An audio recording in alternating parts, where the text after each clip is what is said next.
Parashat Vayera opens with God's revelation to Abraham. The Lord appeared to him by the terebinths of Mamre. He was sitting at the entrance of the tent as the day grew hot.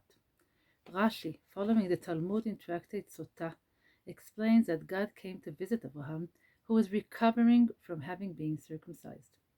In the next verse, we are told that Abraham sees three men, who are later revealed to be angels, and hosts them in his tent, feeding them and providing them with drink. In fact, there are two events here: God's revelation to Abraham and the angel's visit. Are these two separate events, or are they tied to one another? The Talmud in Tractate Shabbat says, Rabbi Yehuda said in the name of Rab, hospitality toward guests is greater than receiving the divine presence. As it says, and he said, Lord, if now I have found favor in your sight, please pass not from your servant. In other words, these are two different events. Abraham received two visits, one from the Shekhinah and one from the angels, and when he needed to give one precedence over the other, he chose the angels. Abraham turns to God and asks him to wait until he finishes hosting the three men.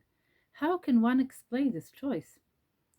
Rabbi Jonathan Zaks explains it thus, and I quote, "What the passage is telling us, though, is something of immense profundity. Abraham, father of monotheism, knew the paradoxical truth that to live the life of faith is to see the trace of God in the face of the stranger. That was Abraham's greatness. He knew that serving God and offering hospitality to strangers were not two things, but one. Man was created in the image of God. When he fulfills the commandment of hospitality toward guests, he is paying respect to a creature of God who was created in his image, and is therefore also worshiping God.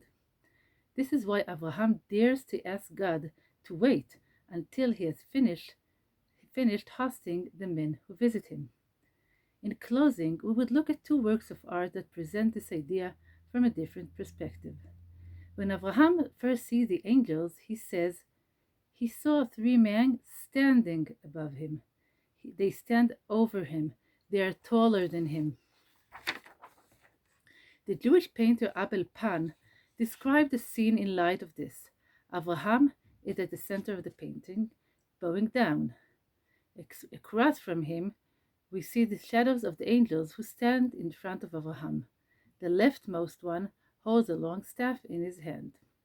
Following the initial meeting with the guests, Abraham rises and begins hosting them, and then it says that he stood on them under the tree as they ate.